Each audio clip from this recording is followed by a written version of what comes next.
guy. Yeah.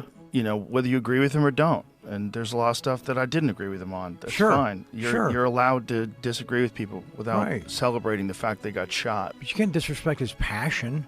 Yeah. Well, You know? what you're supposed to do with a guy like that, if you're opposing him, is debate him. Right. Have a conversation where your argument is more compelling than his. Sure. That's what people should be celebrating, discourse. You know, we used to do that. Do some homework and bring it to Yeah. the table. Yeah. They're calling it the most shocking political moment of the decade, and honestly, word around the block is, nobody saw this coming. Charlie Kirk, yes, that Charlie Kirk, the guy who built his entire brand on being loud, bold, and unshakable, was assassinated, sniper style, at a college event in Utah. And let me tell you, the details are so wild, so surreal, that people are already saying this feels less like real life and more like a Netflix docuseries waiting to happen. Picture this, it's September 10th, 2025, Utah Valley University, about 500 people in the room, packed for his signature, Prove Me Wrong event. He's on stage, mid-sentence, talking about gang violence of all things. The irony is not lost on anybody, when suddenly, a shot rings out from nearly 200 yards away. Boom. Straight to the neck. He collapses. People scream, students rush the stage, total chaos. And just like that, at 31 years old, Charlie Kirk is gone. Now guys, here's where it gets crazy. Paramedics were on scene almost instantly. Reports say they tried everything, CPR, pressure on the wound, but it was over in minutes. He was pronounced dead right there at the venue. Can you imagine? A guy who spent years telling audiences to be brave, to speak out, to challenge the left, to stand up for free speech, literally silenced mid-sentence. But hold up, because that's not even the wildest part. The shooter? Gone. Vanished. No arrest, no perp walk, no confession video, nothing. Word on the street is, this guy knew exactly what he was doing. Witnesses claim it was a bald, older white male, maybe late 50s to early 60s, who fired from a long distance like some professional hitman. Think about it, 200 yards away, one shot, clean execution to the neck? People are saying this wasn't some random angry protester. This was surgical. And that's where the conspiracies start flooding in. Because let's be real, Charlie Kirk was not your average guy. He wasn't just some campus speaker with a podcast. He was a powerhouse in conservative circles. He founded Turning Point USA when he was just 18 years old, and by 31, he had the ear of Donald Trump, millions of followers on X, multiple books under his belt, and a reputation for stirring the pot on everything from immigration to gun rights. To his fans, he was a hero. To his critics? A loudmouth agitator who thrived on division. And that division, oh, it's showing. Donald Trump himself confirmed Charlie's death, calling it, and I quote, an attack on free speech in America. You already know the MAGA base is treating this like political warfare. Meanwhile, Biden called it senseless violence, a safer, more careful response. But the split in reactions? It's already fueling this narrative that maybe this wasn't just random, maybe this was orchestrated. Ladies, imagine if this happened to your favorite star mid-performance. 1 second they're in the spotlight, the next second, gone, and nobody knows who did it. Guys, let me ask you this, doesn't it sound almost too clean, too polished? Like whoever planned this didn't just want Charlie silenced, they wanted to send a message. And people are whispering all kinds of theories. Some folks are saying this was political revenge. Others claim it's personal, that maybe Charlie had enemies behind the scenes. And the spiciest theory? That it's some kind of deep state operation, a warning shot to anyone who dares to rile up the youth and push too hard against the establishment. I don't know how true any of that is, but let's be honest, it's the kind of story that practically writes itself. But let's not forget, Charlie wasn't exactly controversy-free. Remember his heated debates on gun rights? The irony of being shot while talking about gang violence? People are already pulling up old clips of him saying things like, the only way to stop a bad guy with a gun is a good guy with a gun. And now, tragically, he was surrounded by hundreds of people, many probably armed, and still nobody could stop what went down. That's a clip you'll be seeing in debate montages for years, trust me. And then there's Turning Point USA. That brand wasn't just a student group, it was an empire. The merch, the events, the influencers, the connections to high-level Republicans. What happens to that now? Without Charlie at the helm, is it going to crumble? Or does his death make him a martyr, cementing TPUSA as an even bigger cultural force? Because word around conservative Twitter right now is, Charlie didn't just die, he was taken. That language? That's how movements are born. But the human side, don't forget it. He leaves behind a wife and 2 kids. 31 years old, family man, at the peak of his influence. It's tragic no matter where you stand politically. His supporters are mourning. His critics are conflicted. Do you celebrate the end of a loud conservative voice, or do you step back and recognize this as a dangerous escalation of political violence? That's the debate happening right now across the internet. And guys, you know how the internet works: memes, hashtags, theories flying in every direction. Hashtag RIP Charlie Kirk trended within minutes, alongside hashtag Deep State Hit and hashtag Free Speech Martyr. Parody accounts are already making fake apologies and conspiracies. X even had to suspend a wave of misinformation accounts spreading wild claims, everything from "the shooter was a left-wing activist" to "Charlie faked his death to start a revolution." It's chaos. But here's where I want to leave you in this part: if a man can be gunned down on stage at a college event, surrounded by cameras, in broad daylight, with 500 witnesses, and the shooter still walks free, what does that say about the state of America right now? Because if someone like Charlie Kirk isn't safe on stage, who is? And word around the block is, this is just the beginning of something much, much bigger. And here's where things get even messier, because the fallout from Charlie Kirk's assassination isn't just about one man being taken out in the middle of a campus event. No, the ripple effects are shaking the entire political landscape, and everyone's picking sides. Word around the block is, the divide is getting uglier by the hour. Donald Trump wasted zero time. He went straight to Truth Social, all caps, of course, saying, "This is an attack on free speech, an attack on America." He even compared Charlie to a fallen soldier in the war for conservative values. And guys, you know what that means: the MAGA base is fired up like never before. Within minutes, influencers and politicians in Trump's circle were calling Charlie a martyr, painting his death as proof that the left will stop at nothing to silence dissent. Meanwhile, Joe Biden? His response was, "How do I put this safe?" He called it senseless violence and said America must stand united against hate. Nice words, sure, but critics on the right immediately jumped on it, saying Biden downplayed the gravity of what just happened. And honestly, when Trump is out there yelling war on free speech and Biden is whispering unity, which message do you think is going to stick with people who are angry and scared? Exactly. But here's the kicker: the shooter is still out there. FBI, state police, local cops, the whole alphabet soup is swarming Utah right now. Helicopters, roadblocks, even K-9 units combing the canyons. And what did they come up with? A sketch. Allegedly, the shooter is a bald white male, maybe late 50s or early 60s, with some white hair around the sides. That's it. No name, no motive, nothing. How is it possible, with 500 witnesses and security cameras everywhere, that the only thing we know is old bald guy? People are saying this reeks of a professional hit. Ladies, imagine this: you're sitting in the audience, just vibing, waiting to see a political firebrand do his thing, and boom, sniper shot, total chaos. You'd think campus security would have had eyes on the rooftops or nearby buildings. You'd think someone would have spotted a rifle, right? But no, nothing. Some conspiracy accounts are even claiming the shooter was positioned so perfectly, with such precision, that it's like the whole thing was greenlit from inside. Deep state? False flag? Or maybe just sheer luck? Nobody knows for sure, but you can feel the paranoia building. And guys, let me remind you, Charlie Kirk wasn't exactly a stranger to beef. He had enemies everywhere. On college campuses, he was constantly heckled, protested, even chased off stage. Online, he was mocked daily, trending for controversial takes about immigration, gender, gun rights. Remember the time he called climate change a scam and went viral for clashing with Greta Thunberg supporters? Or when he accused teachers' unions of brainwashing kids and sparked nationwide outrage? The man thrived on making enemies. So now, with him assassinated in broad daylight, people are digging up old clips, asking, did one of those enemies finally snap? But here's where it gets darker: the theories about his ties. Because Charlie wasn't just friends with Trump. He was connected to donors, billionaires, and political insiders.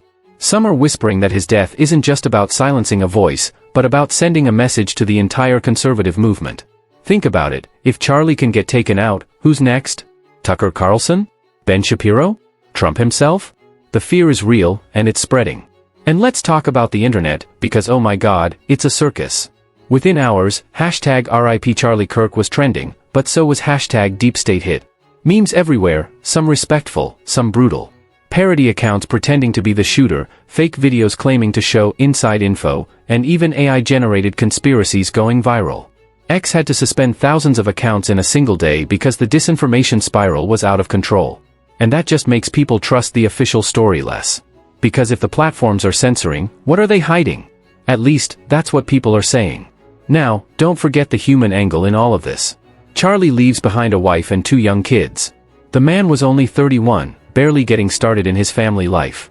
His supporters are devastated, treating him like a fallen hero. But his critics? They're in a weird spot. Do you condemn the violence while still disliking the man?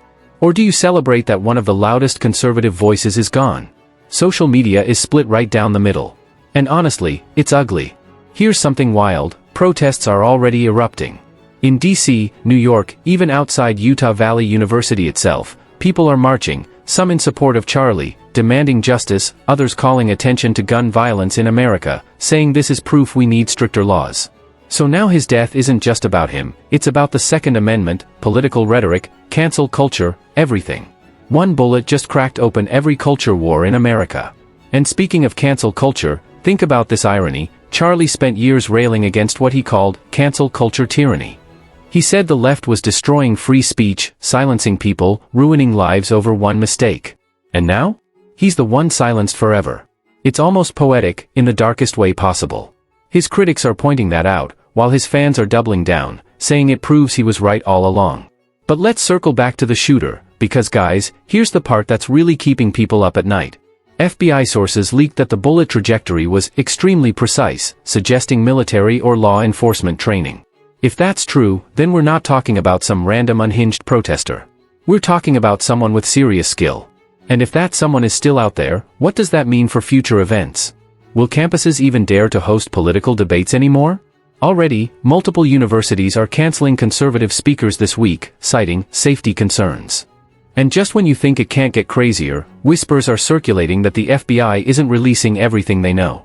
Some say they already have suspects but aren't telling the public. Others claim there are surveillance videos being withheld. And let's not forget, Charlie himself was no stranger to conspiracy theories. He spent years pushing claims about election fraud, deep state plots, and media lies. Now his own death is fueling the same kind of speculation he used to thrive on. Almost like he became the main character in the type of story he built his brand around. So here's the million-dollar question: was Charlie Kirk assassinated for what he stood for, or was he simply at the wrong place at the wrong time? Because right now, the truth is buried under layers of politics, fear, and spin. And trust me when I say, the longer the shooter stays free, the wilder these theories are going to get. And guys, this is where the story takes a darker turn, because the backlash isn't just online anymore. People are starting to take action in the streets, and that's when chaos really begins. And this is where everything goes completely off the rails, because the aftermath of Charlie Kirk's assassination isn't just about grief or justice anymore. It's about power, narrative, and who gets to control the story. Word around the block is, both sides are already weaponizing his death. On the right, Charlie is being crowned a martyr. Supporters are saying he died for free speech, that he gave his life defending the truth. Turning Point USA has turned into a shrine overnight, tributes pouring in, merch sales spiking, even rumors that donors are pledging millions more because of what happened. Allegedly, some conservative groups are even floating the idea of statues, memorials, maybe even a national holiday in his name. I don't know how true that is, but let's be real, in politics, myth-making happens fast. Meanwhile, the left? They're in damage control mode. Progressives are condemning the violence, sure, but they're also pointing out that Charlie's rhetoric often flirted with extremism. Some commentators are saying this wasn't about free speech, it was about the consequences of divisive speech. Do you see how that framing changes everything? Instead of a hero, he's painted as a provocateur who flew too close to the sun. And that's the battlefield we're on right now: hero versus villain, martyr versus instigator. But here's the twist: Charlie's dad figure role is complicating things. Remember, he leaves behind 2 kids and a wife. Videos of his family mourning, holding hands at vigils, are spreading like wildfire. And suddenly, the villain narrative doesn't land the same way when you see his kids crying. Ladies, imagine if this was your husband or your dad, gunned down in front of 500 strangers. Would you want people debating if he deserved it? Guys, let me ask you, is there any universe where those kids should have to grow up watching TikToks mocking their father's death? That's why some critics are begging people to tone down the discourse. But the internet? Oh no, it doesn't do tone down. Instead, we're seeing the birth of a new conspiracy subculture. Reddit threads, Telegram groups, YouTube breakdowns, all claiming they have the real truth behind Charlie's death. Some say it was the deep state because Charlie was getting too close to exposing something about immigration.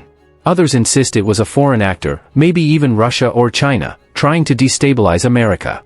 And then there are the wild ones, people claiming Charlie faked his own death and is hiding in South America, Elvis style. I know, it sounds insane, but these theories are gaining traction, because when the facts are thin, people fill the gaps with whatever narrative suits their fears. And the FBI isn't helping. Every day they stay silent, every day they don't have a suspect in custody, the rumors get juicier. Allegedly, insiders are saying they've already narrowed it down to a small group of suspects, but the fact that nothing is public? That just fuels the idea of a cover-up. And you know what happens when people smell a cover-up, the internet eats it alive. But let's zoom out for a second. Because Charlie's death isn't just about one man, it's about what happens next for American politics. His assassination has already forced universities to cancel upcoming events. Big-name conservative speakers are either doubling their security or outright pulling out of campus tours. Imagine that, the very free speech battles Charlie built his career on may be shutting down because of his death. Isn't that wild? It's like the thing he fought for is collapsing under the weight of his loss. And then you've got Trump and Biden circling like hawks. Trump is using this to energize his base, saying, if they can silence Charlie, they can silence you. Biden is trying to play the unity card, but critics are saying his response lacked fire. That sets the stage for the 2026 elections in a terrifying way, because this assassination is now a campaign issue. Every rally, every debate, every soundbite, they're all going to bring up Charlie's name. And you already know, Turning Point USA isn't going anywhere. In fact, his death may have saved it from plateauing. Word is, memberships are surging, donations are spiking, and new leaders are already vying to step into Charlie's shoes. Some say Candace Owens could take the throne, others are betting on new faces rising. But here's the question, will they carry on his legacy, or twist it into something else entirely? But guys, the scariest part? This could just be the beginning of a dangerous cycle. When political violence enters the chat, retaliation isn't far behind. Already, there are whispers of armed militias forming to protect free speech. There are calls for stricter gun control, which of course makes gun rights groups double down. And every protest, every clash, could ignite into something much bigger. This isn't just one assassination, this could be a spark in a powder keg. And think about the cultural side.